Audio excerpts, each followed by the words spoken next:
camera was rolling. The lights were bright. Sir Keir Starmer looked calm, as he usually does. But in a matter of seconds, everything changed. A journalist on live national TV asked him a question he did not expect, one tied to a past he thought was long buried. His hands twitched, his eyes shifted, and for a moment, the leader of the Labour Party looked like a man cornered. What came next has left the country stunned and his leadership hanging by a thread. It happened during what was supposed to be a standard political interview on primetime television.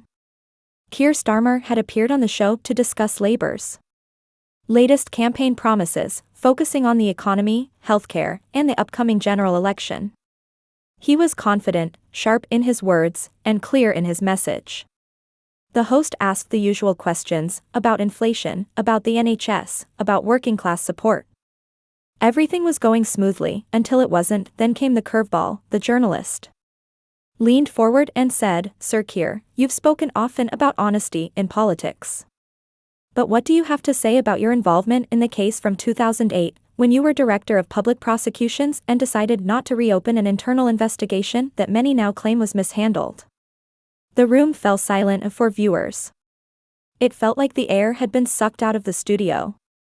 Starmer paused, blinked, and tried to gather his thoughts. "I'm not going to go into old cases," he said quickly. But the host pressed again. "There are new reports, new evidence. Do you still stand by that decision today?" The tension was visible. Starmer's tone hardened. He said, "I did my duty then, and I'll do my duty now." But it wasn't convincing. Across the country, social media exploded. Within minutes, the clip was trending on Twitter, with hashtags like #StarmerScandal, #LabourCrisis, and #ResignNow. People were not only replaying the moment but digging deeper into the history behind it. It wasn't just what he said, it was how he looked. His discomfort was clear. He wasn't ready for it. And in today's political world, being unprepared is as dangerous as being guilty. The show's host didn't stop there. A follow-up segment played a short clip from a whistleblower who had come forward recently, saying, "The case was buried for political reasons, and everyone at the top knew." That quote echoed loudly in the studio and across households nationwide. Even the panel of commentators, usually mixed in their views, seemed shaken. One said, "This could be a turning point in British politics." Another added, "If this gains traction, Starmer's days as Labour leader may be numbered."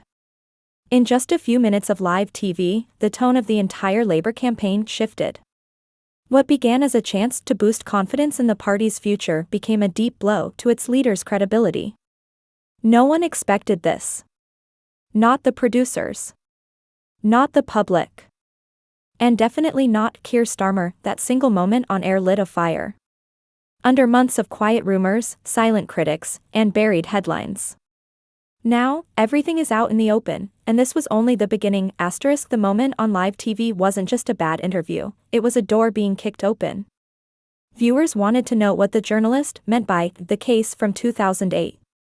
And within hours, political reporters, independent journalists, and social media sleuths brought it to light. The case in question dated back to when Keir Starmer was the Director of Public Prosecutions, DPP, one of the most powerful legal roles in the country. At that time, his office handled several sensitive cases, some involving public officials, police misconduct, and even national security concerns. The most alarming one now resurfacing involved the alleged cover-up of misconduct in a major internal abuse investigation. According to new reports, Starmer's office chose not to pursue the case despite pressure from certain victims' groups and legal advisors. Why does this matter now? Because the public had been told for years that Keir Starmer was a man of law and order. His reputation was built on being fair, firm, and deeply committed to justice. His campaign speeches always highlighted that background. He often said, "I stood up for the victims when no one else did." But this new evidence suggested something different, something darker. The new whistleblower clip shown on TV wasn't just someone talking. It came with documents, internal memos, emails, and legal notes. One line from an email stood out to everyone who saw it online: "Further pursuit could damage public trust in the office, recommend closure." The email was addressed to Starmer directly as suddenly, it wasn't just a claim anymore. It became something you could read. Something you could not ignore. Political analysts quickly pointed out that this wasn't the first time this particular case had been questioned, but it was the first time a direct connection to Starmer's decisions was publicly shown. It made many ask, did he protect the system more than the people? The Labour Party tried to downplay the issue. A spokesperson said, "This is old news being recycled to distract from our campaign for change." But it didn't help. Because the moment it aired, people didn't just care about the old case, they cared about the way Starmer responded. He didn't offer an explanation. He didn't show transparency. And in politics, perception matters as much as facts. For many Labour supporters, this felt like betrayal. Starmer had promised a new kind of leadership, clean, honest, and focused on rebuilding trust. But now that very trust was cracking. Opposition parties didn't waste time. Conservative MPs called it proof that Labour hasn't changed. Meanwhile, Lib Dems demanded a full investigation. The Reform Party used it as fuel to say the entire system is broken. And then came the online wave, thousands of posts, some defending him, most not. Even longtime supporters said things like, "We believed in him. Now we feel fooled." Political damage wasn't the only concern. Legal experts also entered the conversation. Several former prosecutors and legal commentators appeared on radio and television, saying if the documents are real and if they show interference in a sensitive case, there could be legal consequences. Why the next morning, headlines read, "Starmer faces legal and political storm. Resignation pressure mounts after TV bombshell. Trust broken, can Labour survive this?" And beneath those headlines, people across the country were left wondering the same thing, if this is what's coming out now, what else is still hidden? This wasn't just about one decision in 2008. It became a test of Starmer's entire character. And the weight of that test had just begun to fall. Within 24 hours of the live TV shock, the political winds began to shift. What started as whispers among critics quickly turned into loud, public demands. Headlines were no longer asking if Keir Starmer should resign, they were asking when. The calls came first from outside his party. Conservative MPs jumped at the opportunity. One senior Tory tweeted, "If Keir Starmer still believes in accountability, he must step aside. This is bigger than politics, it's about trust." The Reform Party and the Liberal Democrats also took their shot. But what truly stunned everyone was when voices from within Labour began to speak. One anonymous Labour MP told a major newspaper, "We can't go into an election with this kind of baggage. If he doesn't step down, we'll lose everything we've gained." Then came the first public statement from a Labour frontbencher, someone close to the leadership, who cautiously said, "Sir Keir has done great work, but this moment requires serious reflection." That was code for, "You might need to go." The pressure was building fast. Local Labour branches began receiving emails and phone calls from angry supporters and confused voters. Some party offices were forced to release statements saying they were monitoring the situation and would wait for a full explanation. Meanwhile, social media wasn't calming down, it was exploding. The clip from the live show had passed 10 million views. Hashtags like #Starmer must go, #Resign Starmer, and #Labour crisis were trending worldwide. Political influencers, journalists, and even celebrities started weighing in. One famous actor posted, "I believed in Starmer. I donated to Labour. But I feel betrayed. Resign, man." And as the online storm raged, the traditional media joined in full force. Newspapers on both sides of the political divide ran cover stories. The Guardian asked, "Can Labour survive this leadership storm?" while The Telegraph declared, "Collapse of a leader." Even BBC News ran a live countdown to Starmer's next scheduled public appearance. The pressure wasn't just behind the scenes, it was on full display. Back in Parliament, the atmosphere turned cold. Starmer's closest allies remained mostly silent.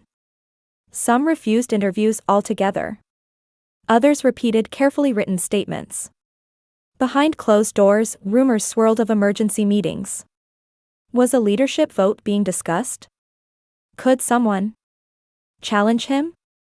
Was Angela Rayner preparing to step in? The bigger problem for Starmer was that silence began to speak louder than his words, that he did try to respond. In a brief press appearance, Starmer stood stiffly before reporters and said, "I will not be distracted from the mission of rebuilding Britain. These attacks are politically motivated, and I will continue to lead the Labour Party forward." But even that statement fell flat. It didn't answer the questions.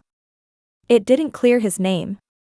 And it certainly didn't calm the growing storm of political analysts pointed out something important: this wasn't just a scandal.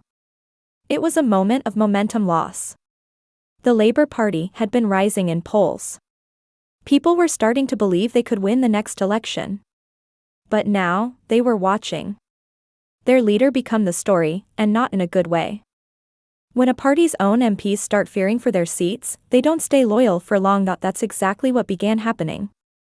Reports emerged of backroom conversations, where Labour figures were weighing the cost of keeping Starmer versus replacing him. Several MPs were quoted saying that, "It's not personal, it's survival." The phrase that kept echoing was, "We need a clean slate before election season." By the end of the week, at least 4 MPs had openly stated Starmer should step down, for the good of the party.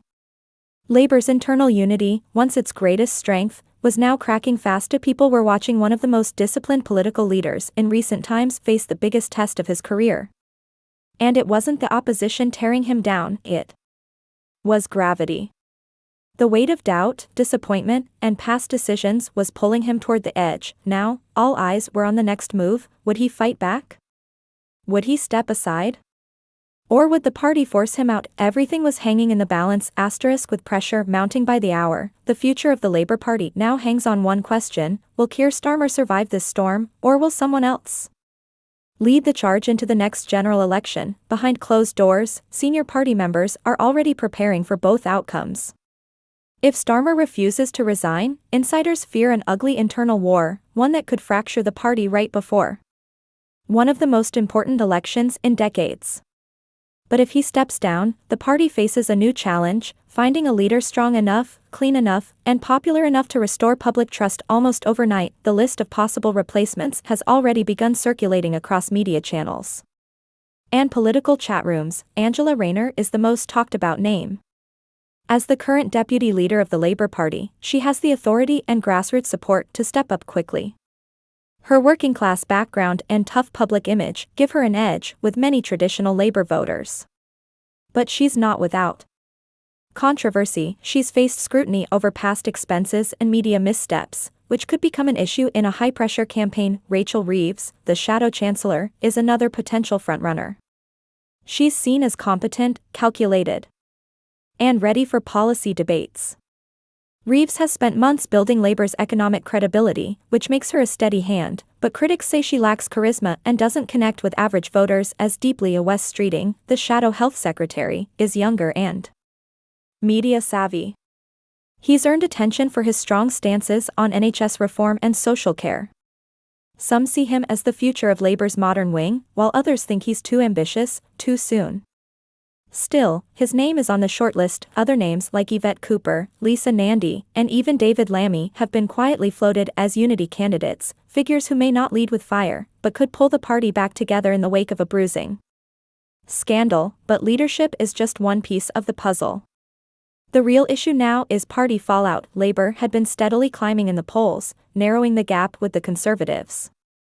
But the scandal surrounding Starmer has shaken that progress. New polls show a sudden drop in public trust. One recent survey showed 48% of respondents now believe Labour lacks transparency. Another revealed that 3 out of 5 previous Labour supporters would rethink their vote if Starmer stayed on as leader. This loss of trust has major consequences. Labour has already spent months crafting its election plan. From housing to healthcare, education to energy, they've built a full manifesto. But now, every speech, every press event, and every policy promise is being overshadowed by one single narrative: the scandal and its aftermath. Even Labour campaign staff admit they're struggling to change the story. It's impossible to get airtime on real issues, one senior aide reportedly said. All anyone wants to ask is if he's stepping down. Donors, too, are beginning to waver. At least one major backer has reportedly frozen campaign funds until the party shows a clear path forward. For a party preparing to fight an expensive national election, this kind of financial hesitation could be deadly. The damage is no longer just about Starmer, it's about the entire brand, and the Conservatives are wasting no time. In Parliament and on TV, they've sharpened their attacks, calling Labour a party without answers and without a future. Their ads now feature Starmer's awkward TV moment, played in slow motion, followed by the question, is this the man you trust to lead the country? Even the Green Party and the Liberal Democrats have ramped up their messaging, hoping to scoop up disillusioned voters looking for something cleaner, simpler, and less chaotic. And then there's the people down on the streets, in pubs, in WhatsApp chats and comment sections. Voters are talking. Many say they still want change. They're tired of broken promises, rising costs, and political games. But what this moment shows is that they won't settle for just any change. They want a leader. They believe in someone real. Someone honest. If Starmer resigns in the coming days, Labour has a small window to recover. With the right new face, the right message, and quick unity, they could still pull ahead. But if the resignation is delayed, messy, or forced, if it turns into weeks of blame and silence, the damage may be too deep to fix before the next election, and if Starmer doesn't resign at all, well, then the story isn't over. It's only just beginning. Because in politics, survival without trust is a ticking clock. And the Labour Party may soon find out if that clock has already run out.